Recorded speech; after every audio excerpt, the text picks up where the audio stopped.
Brazil has a good story to tell, doesn't it, on debt? Well, you're a commodity exporter, so that's helped. Yeah, well, like Gita said, there's a problem. There's one dimension, which is the external dimension.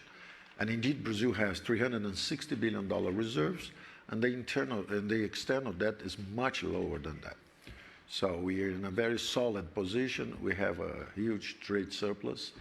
I think Brazil is probably the only country with a trade surplus against China, exactly because agriculture, food and agricultural products.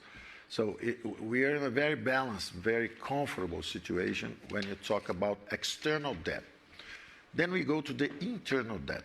What happened? When the disease came, when COVID came, our debt GDP ratio was 76.5.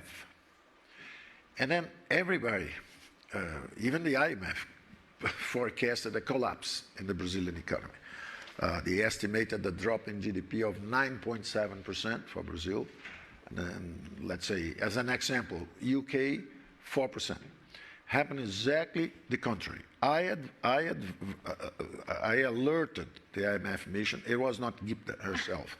It was somebody else that was removed from the position. She's not there anymore. I remember telling them, listen, you are underestimating our ability to respond to the crisis. What happened? UK dropped at 9.7. The number they assigned to us was the UK. Italy more than 9%, France more than 7%, Germany 5.6%, Japan 4.5%, and Brazil 3.9%. So Brazil dropped less, recovered faster, and at the end, the initial forecast is that our debt GDP ratio would go to 100%, from 76.5 to 100%.